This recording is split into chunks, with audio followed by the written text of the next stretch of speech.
UNHRC में Bloch नेताओं ने पाकिस्तान पर लगाए आरोप। महारा बलोच नेताओं ने संयुक्त राष्ट्र मानव अधिकार परिषद में आरोप लगाया कि पाकिस्तान बलूचिस्तान में आतंकवादी विरोधी कानून का उपयोग कर छात्रों, सामाजिक कार्यकर्ताओं और मानव अधिकार रक्षकों को बनाया जा रहा है निशाना।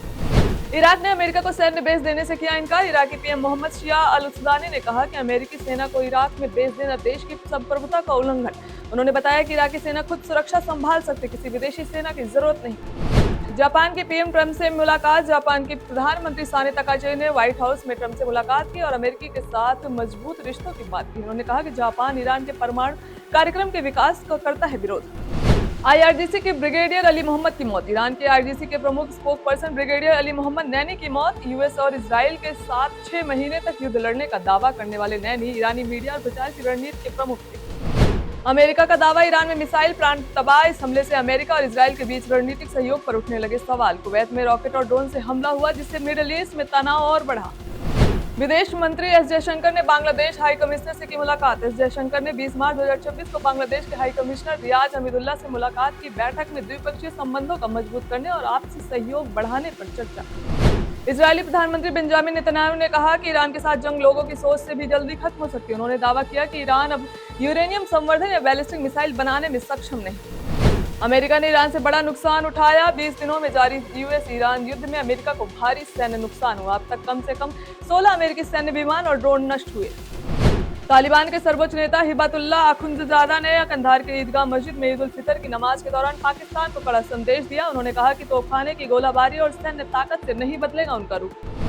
अमेरिका का बड़ा फैसला। मिडिल ईस्ट में जारी जंग के बीच अमेरिकी समुद्र में फंसे 140 मिलियन बैरल ईरानी तेल पर लगी पाबंदी हटाने पर कर रहा है विचार। इसका मकसद तेल की सप्लाई बढ़ाकर कीमतों को नियंत्रित करना। ईरान सऊदी तनाव और हमलों की वजह से ब्रेंट क्रूड की कीमत $119 से $180 तक बढ़ सकती है। हॉर्मुज़ स्ट्रेट से गुजरने वाले तेल की 20% आपूर्ति प्रभावित। सऊदी अरब नहीं चाहता है कि तेल की कीमतें बढ़े, क्योंकि इससे बाजार अस्थिर होगा, मंदी का खतरा बढ़ेगा। कनाडा की शीर्ष जांच एजेंसी आरसीएमपी ने कहा कि निज्जर हत्या मामले में भारत या उसके किसी एजेंट की कोई सीधी भूमिका नहीं। पूर्व प्रधानमंत्री जस्टिन ट्रूडो के भारत पर लगाए गए आरोप अब कमजोर।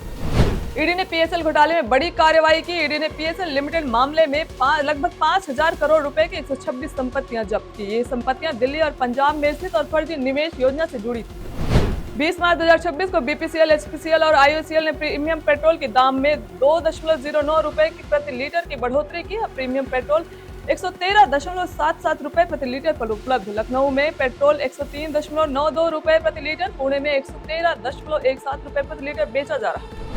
शिवसेना सांसद संजय राउत ने कहा कि ममता बनर्जी को पश्चिम बंगाल में हराना नामुमकिन। पीएम मोदी और अमित शाह को भी यह मालूम। रावत ने कहा कि जनता ममता बनर्जी के साथ और एक बार फिर पश्चिम बंगाल में उनकी जीत तय। ब्राह्मण समुदाय को निशाना बनाने वाले हेट स्पीच पर दायर याचिका को सुप्रीम कोर्ट ने सुनने से मना कर दिया। जस्टिस नागरत्ता और जस्टिस भुइयां ने कहा कि न्यायपालिका किसी एक वर्ग के बजाय सबके लिए समान नजरिया रखती है। 4 राज्यों में चुनाव के लिए यूपी उत्तराखंड अफसर तैनात। पश्चिम बंगाल, तमिलनाडु, असम और केरल में विधानसभा चुनाव के लिए उत्तराखंड के 14 आईएएस आईपीएस अधिकारियों को जिम्मेदारी सौंपी गई। आगरा के चित्रहाट में 19 मार्च की रात तेज रफ्तार कार पेड़ से टकराई। इस हादसे में 5 लोगों की मौत और 4 घायल। करौली से कैला देवी का दर्शन कर लौट रहा था परिवार। उत्तर प्रदेश के हमीरपुर में रिटायर्ड डीआईजी के भतीजे सरजू प्रसाद को 17 मार्च को मंदिर के पास लहूलुहान हालत में पाया गया। सरजू को जिला अस्पताल ले जाने के बाद कानपुर रेफर किया गया, जहां इलाज के दौरान उनकी मौत। पुष्कर सिंह धामी ने उत्तराखंड मंत्रिमंडल विस्तार के जरिए लंबे समय से चली आ रही सत्ता परिवर्तन की परंपरा को तोड़ते हुए स्थिर नेतृत्व का नया अध्याय लिखा। भाजपा ने मुख्यमंत्री को रिपोर्ट कर स्पष्ट किया कि सरकार केवल परंपरागत अस्थिरता पर नहीं, बल्कि प्रदर्शन और नेतृत्व में संतुलन बनाकर आगे बढ़ रही है। जीतन राम मांझी के बयान के बाद बिहार में मुख्यमंत्री पद को लेकर राजनीति तेज। कहा एनडीए एकजुट, लेकिन नीतीश कुमार के अप्रैल 2026 में राज्यसभा चुने जाने के बाद कुर्सी होगी खाली। जेडीयू प्रवक्ता नीरज कुमार ने कहा कि नीतीश कुमार का मॉडल खत्म नहीं हुआ है। प्रधानमंत्री और गृह मंत्री दोनों सार्वजनिक रूप से नीतीश के नेतृत्व और साहसिक फैसलों की सराहना करते रहे। जेडीयू ने स्पष्ट किया कि सम्राट मॉडल पर बहस राजनीतिक मतभेदों से उत्पन्न हुई, लेकिन उनका नेतृत्व और नीतियां अब भी प्रभावशाली। Bhojpuri superstar Dinesh Lal Yadav Nirahua prime video की वेब सीरीज दोपहिया सीजन 2 में आएंगे नजर। उन्होंने खुद सोशल मीडिया पर इसकी जानकारी साझा। बिग बॉस फेम आयशा खान रामचरण की अपकमिंग साउथ फिल्म पेडी के स्पेशल आइटम सॉन्ग में आएंगे नजर। फिल्म में रामचरण और जानवी कपूर मुख्य भूमिका में। आईपीएल 2026 के बाद टीम इंडिया अफगानिस्तान के खिलाफ 1 टेस्ट और 3 वनडे मैचों की सीरीज खेलेगी। इसके बाद भारतीय टीम आयरलैंड दौरे पर जाएगी और फिर इंग्लैंड के लिए रवाना होगी।